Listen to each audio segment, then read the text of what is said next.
This is a true-life documentary story of a place in northern Canada.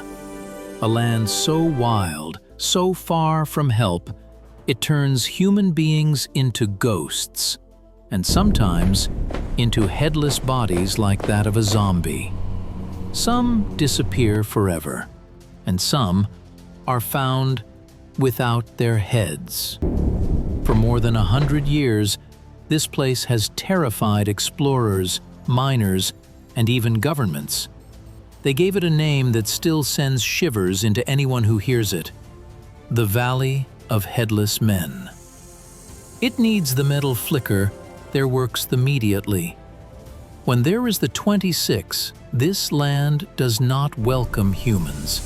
It changes men, and it never gives answers. Enter if you dare. Some places on Earth, like a place in northern Canada, reject the footsteps of humans.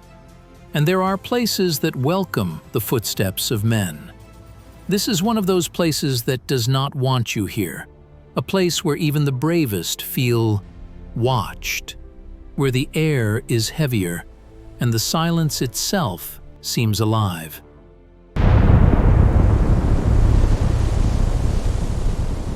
Today, it is called Nahanni National Park Reserve. It lies in Canada's Northwest Territories, near the Yukon border.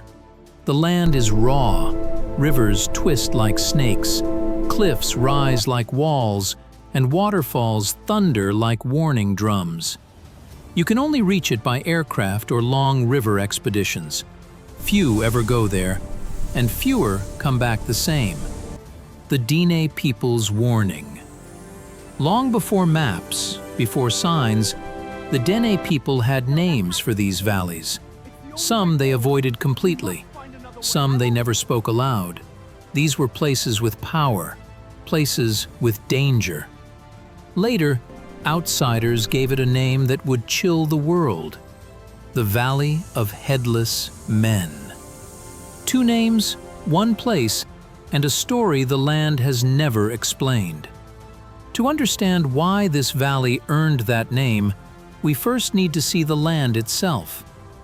Before any man disappeared, before any body was found, before the name Valley of Headless Men was ever spoken, there was the land.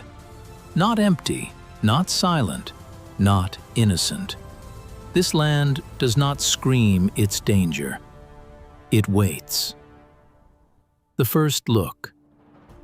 The Nahanni Valley sits deep in northern Canada, inside the Northwest Territories. No roads lead here, no towns surround it, no easy way out exists. To reach this place, you must fly in by small aircraft or travel for days along violent rivers. And once you arrive, the land closes behind you, not with gates, but with distance. A land that stands above men. The cliffs rise suddenly, like walls built by something ancient. Limestone towers stretch higher than buildings. They block sound. They trap weather. The sky looks close here, but help feels very far away. Even strong voices disappear into the wind. The rivers that do not guide, they test. The rivers here are not friendly. They twist without warning. They pull boats sideways. They smash against rocks hidden beneath the surface. One wrong turn, one moment of weakness, and the water decides your fate. The river does not chase you. It only waits for you to make a mistake. Weather that changes its mind. In the Nahanni Valley, the weather does not follow rules. Clear skies can turn dark in minutes. Warm air becomes freezing without warning. Fog moves in thick and fast, swallowing direction and sound.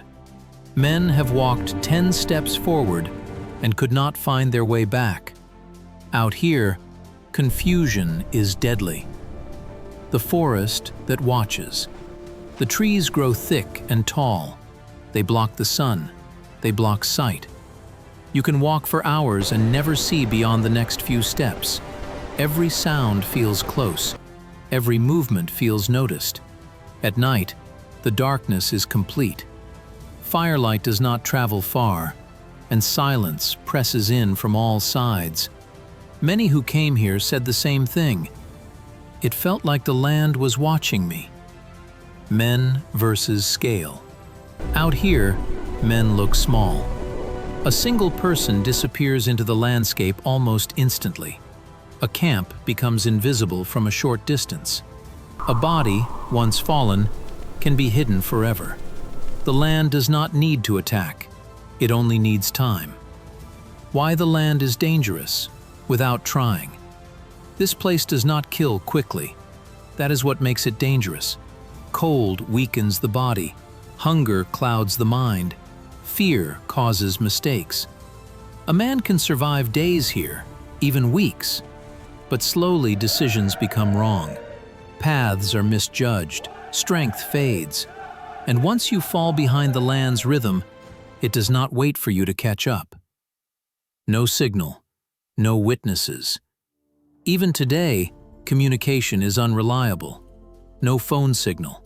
No fast rescue. In the early 1900s, nothing. If something happened to you here, no one would know, and no one would hear you. The most important truth. The Nahanni Valley does not hunt men. It does not need to. It allows men to enter, and then asks one question. Are you strong enough to survive without control? Many were not. Low, final note. Before we speak of missing heads, before we speak of fear, before we speak of death, we must understand this. The land was dangerous long before the first man disappeared, and every story that followed was shaped by this place. Long before outsiders came chasing gold, the people who lived closest to this land already knew its power. Quiet, respectful. Long before maps were drawn, before borders were named, before men came searching for gold, people already lived near this land, and they already knew the people who came first. The Dene people lived across the north for generations. They traveled rivers, they followed animals, they learned the land by listening. To them, the Nahanni Valley was not a mystery. It was a warning. A place you do not enter. Among the Dene, not all land was treated the same.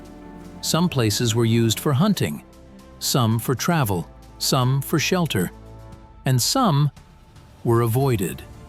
The Nahanni Valley was one of them, not because it was unknown, but because it was too well known. How warnings were given. The warnings were not written, they were spoken. Elders told them at night, by firelight, in calm voices. They did not shout, they did not frighten children, they simply said, "Do not go there." And everyone understood. Knowledge passed, not forgotten. These warnings were passed from parent to child, from elder to youth. Not once, but many times, so they would not be forgotten. So mistakes would not be repeated. In the north, forgetting knowledge can cost lives. The Naha, spoken carefully. There were also stories of a people called the Naha. They were said to live in the mountains. They were described as strong and feared. Outsiders heard these stories and asked questions. The Dene did not always answer. Some names are not meant to be spoken often. What the Naha stories meant. The Naha stories were not told for entertainment. They were boundaries. They told people where not to go, which trails to avoid, which valleys to leave alone. Whether the Naha were a real group or something else entirely, the message was clear. Some places do not belong to humans. When outsiders did not listen, when traders and explorers arrived, they asked for guides. Some Dene refused. Others warned them again. They pointed away from the valley. They offered safer routes. But not everyone listened. Quiet truth. The most important warning was never dramatic. It was simple. People who go there do not come back. No monsters were described, no details were added, just a fact, warning that mattered most. The Dene did not fear the land. They respected it. They understood that survival was not about strength, but about knowing when not to enter.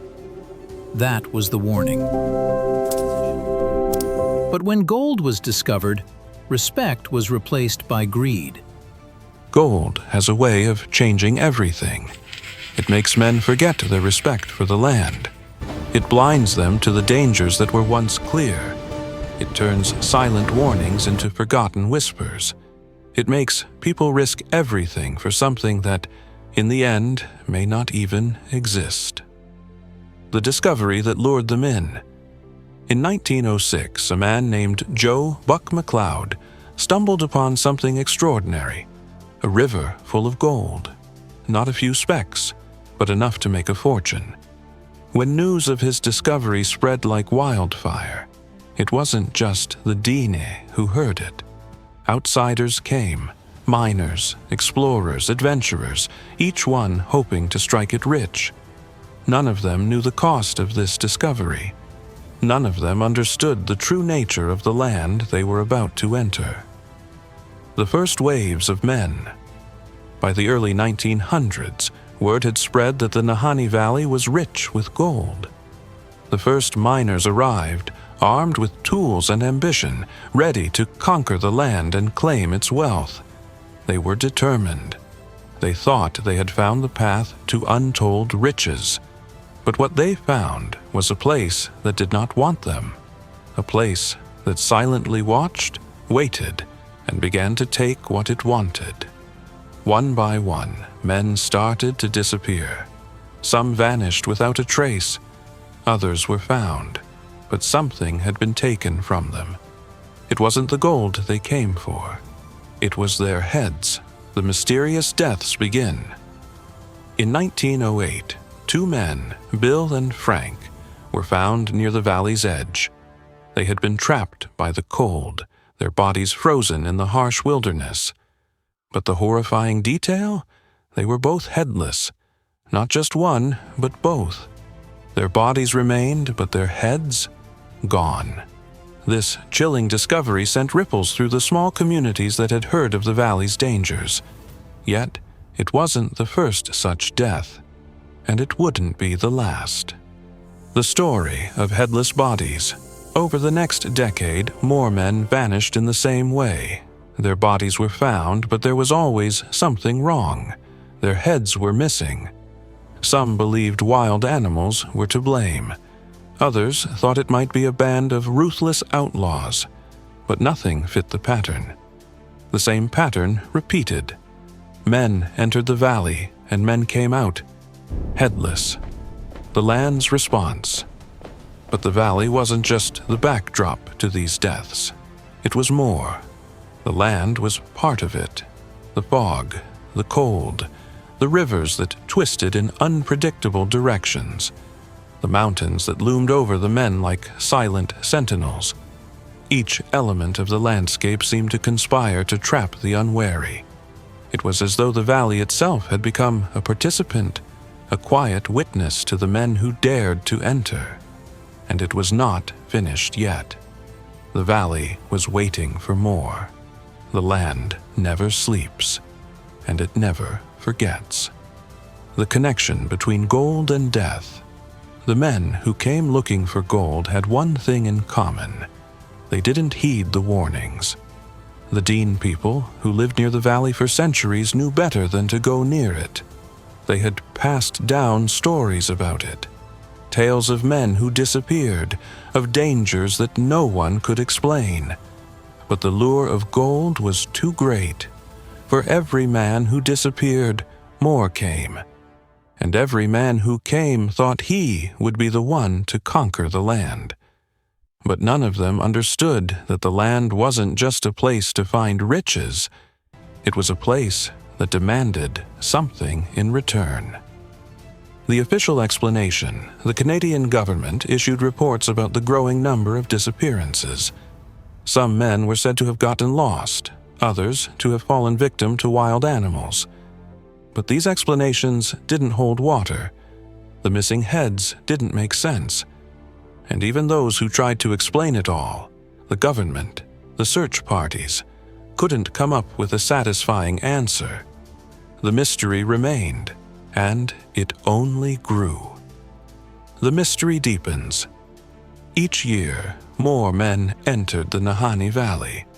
Some of them were experienced, seasoned explorers, hunters, and adventurers. Others were prospectors desperate for their big break. All of them had heard the stories, but all of them thought they could beat the land. One by one, they entered the valley, and one by one, they disappeared. Some were never found, others were discovered, but their heads were always missing. The pattern was undeniable, and yet no one could explain it. Gold had brought them here, but it would be the land that took them. The cold truth: the Nahanni Valley is not just a place, it's a challenge. It's a living force that seems to test those who dare to enter. It doesn't need to attack. It doesn't need to chase. It simply watches. And when men fall, it waits until they're weak. And then it takes what it wants. The heads were a symbol, a reminder that the valley is in control, not man. The legacy of the Valley of Headless Men. Today, the Nahanni Valley is still a place of mystery, still a place that takes men and gives them nothing in return. But the legends of the Valley of Headless Men live on. They are not just stories of death. They are stories of warning, warnings about greed, warnings about the power of the land, warnings about the price of ambition. And the truth remains, no one has ever fully conquered the Nahanni Valley. The valley remains itself, unchanged. Why were the heads always missing? Who or what was behind these brutal disappearances? Stay with us. We dive deeper into the chilling legends that may explain what science cannot.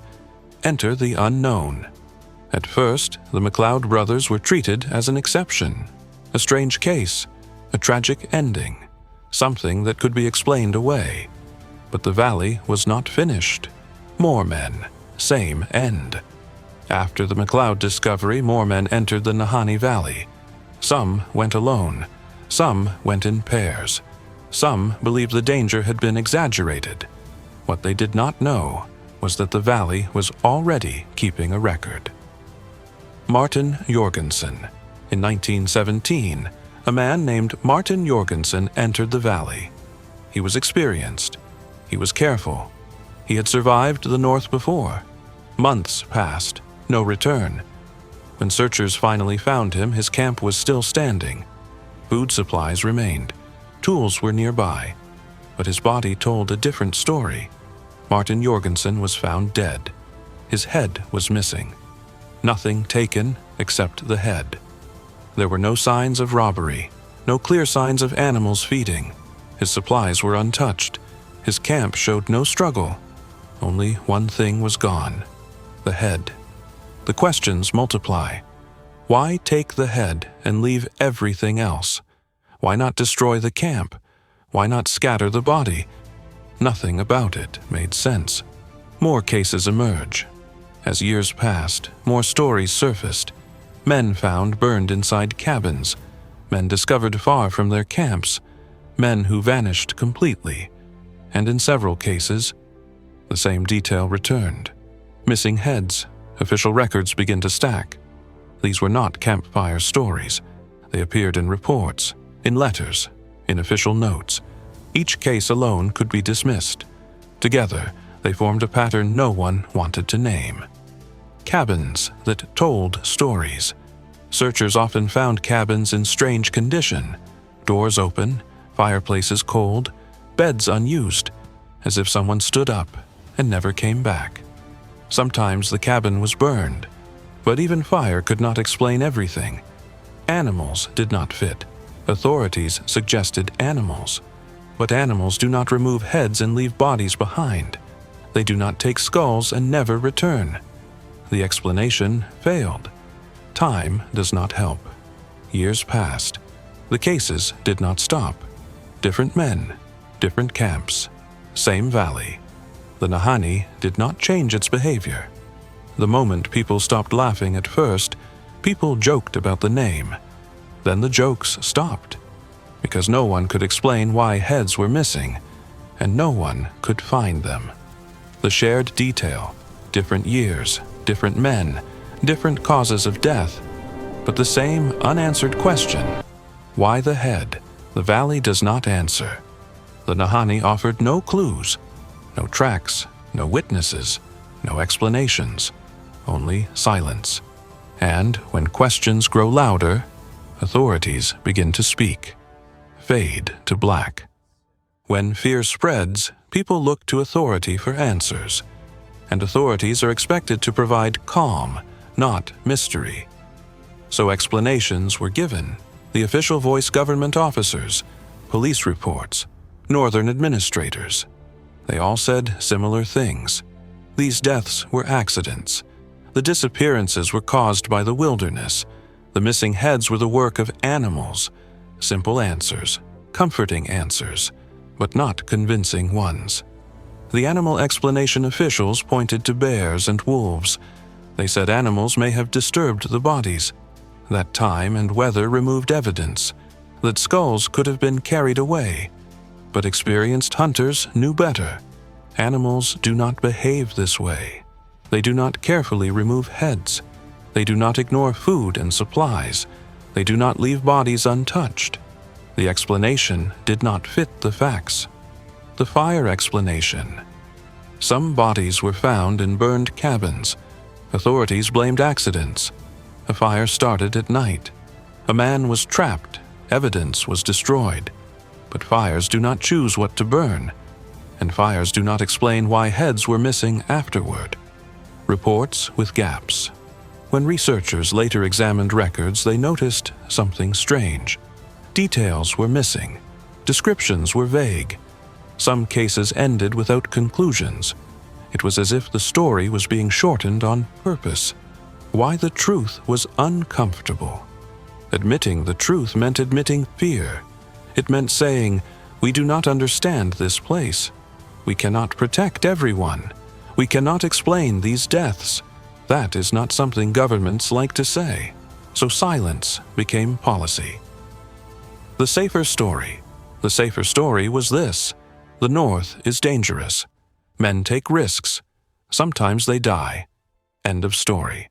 But the missing heads remained. What was never said out loud. No official ever said, "This is strange. This does not make sense. This keeps happening." But privately, many knew. The Nahanni was different. The stories of our ancestors warm us. Yes, and we pass them on, like this fire. Official stamps hitting paper, names replaced by numbers, order replacing truth. The gap between words and reality. On paper, everything was explained. In the valley, nothing was. The land continued to take men, and the answers stayed the same. Transition line. When official stories fail, people turn back to older explanations, fade to black. Creatures, spirits, and the unknown narration, before reports, before maps, before the first white man stepped into the valley. The people already knew. They did not discover the danger. They inherited it. The first voices. The indigenous people of the region never called this place empty. They called it alive. Alive with rules. Alive with memory. Alive with things that do not forgive mistakes. They warned outsiders. Do not camp in certain places. Do not travel alone. Do not stay after dark. And above all, do not mock the land. The things that walk without footsteps. Elders spoke of beings that move without sound. Tall shapes, not animals, not human. They said these beings watch first, then decide. If a man is weak, arrogant, or careless, he is chosen. The head, a symbol.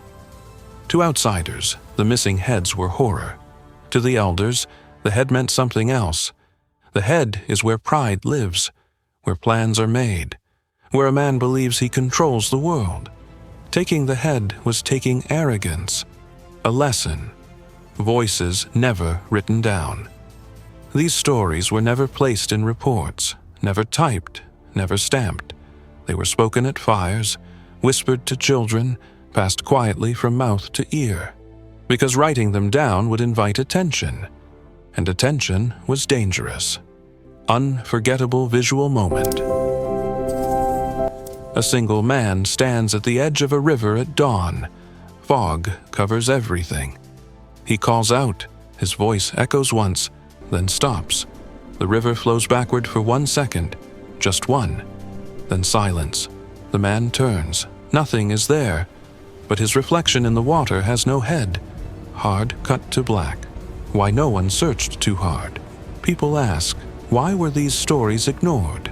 Because believing them meant accepting something terrifying, that the land decides who is allowed to leave and who is not. Those who turned back. Some explorers survived. They returned early. They refused payment. They would not explain why. They simply said, "Do not go there," and never spoke again. Transition line. When belief becomes fear and fear becomes silence, the land wins. The men who never came back. Every legend needs witnesses. In this valley, the witnesses are the ones who never returned. The first men who ignored the warnings.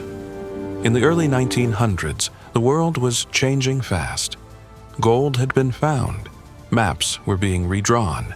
Men believed no place on Earth was beyond human control. 2 brothers entered the valley. Their names were Willie and Frank McLeod. They were strong, experienced, confident. They laughed at the warnings. They said the land was just land. The last camp. They were last seen setting up camp near a narrow river bend. Their supplies were full. Their rifles were clean. Their dogs were calm. Nothing suggested danger. Weeks passed, then months. No letters, no sightings, no smoke. The discovery. Years later, searchers found their camp. Everything was untouched. Food still sealed. Clothes neatly folded, boots standing upright. But nearby, 2 skeletons. Both bodies were complete, except for one thing: no heads. Questions that had no answers. No signs of struggle, no broken bones, no animal marks. The heads were not crushed, not chewed, not dragged away. They were gone, cleanly, as if removed with intention. The name is born. Newspapers needed a headline. They called it the Valley of Headless Men. The name spread faster than truth, and the valley listened. More men. Same end. Others followed. Prospectors, trappers, adventurers. Some vanished without trace. Others were found years later. Always the same pattern. Bodies intact. Heads missing. Unforgettable visual moment, retention scene. A reenactment. A man wakes up at night. His fire is still burning, but the forest is silent. Too silent. He touches his head, it's still there. Relief. Then he looks at his shadow on the tent wall. The shadow has no head. The fire goes out. Cut to black. Why rescue missions failed. Search teams entered the valley. They brought maps, compasses, confidence. But the valley played tricks. Rivers changed direction. Landmarks disappeared. Sounds came from nowhere. Strong men broke down crying. Others begged to leave. Some ran. The men who escaped, a few, survived. They returned thin, quiet, changed. When asked what happened, they all said different things, but one sentence was the same.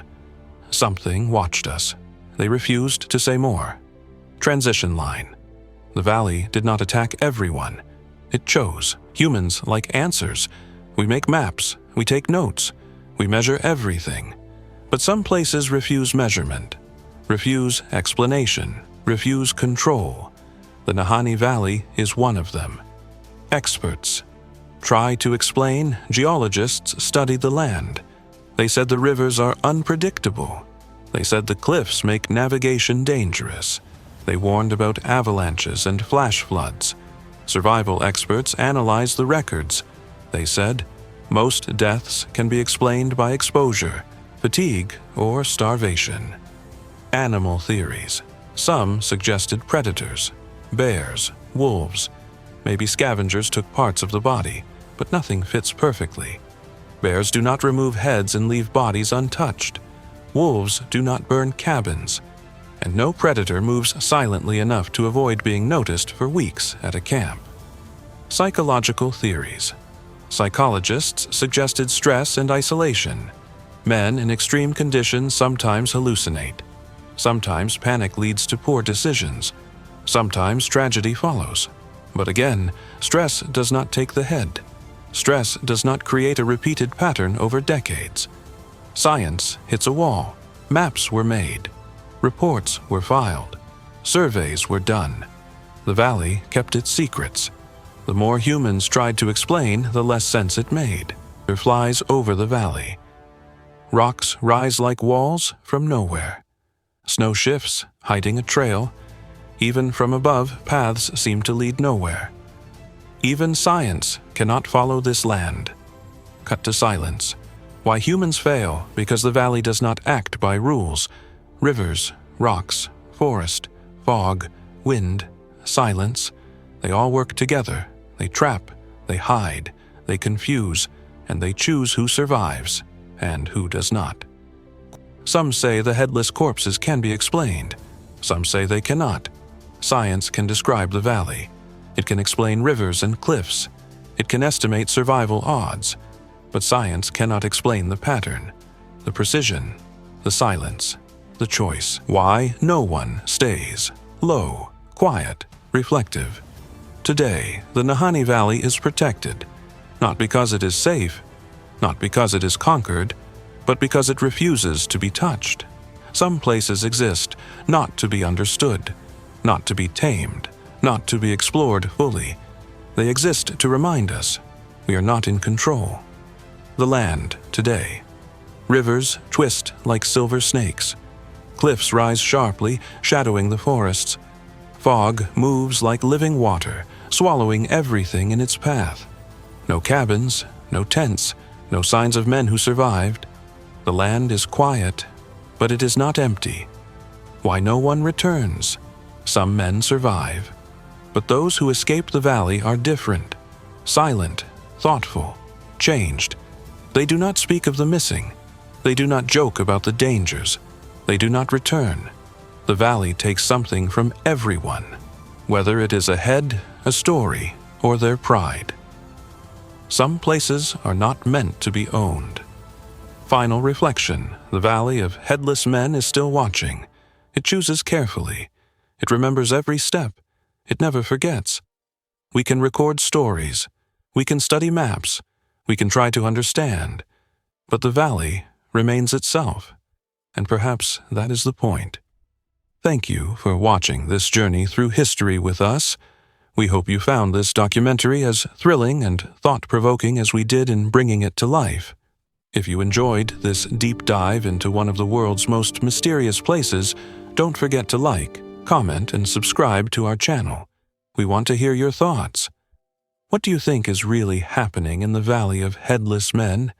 Is it the work of something or someone beyond explanation? Your support means the world to us, and it helps us continue bringing you more captivating history documentaries from around the globe. Make sure to hit that bell icon so you never miss our latest videos, because there's so much more to uncover. More live history findings, more untold stories, and more mysteries to explore. Stay tuned and join us on the next chapter of this incredible journey. Once again, thank you for watching. We couldn't have done it without you. See you in the next one.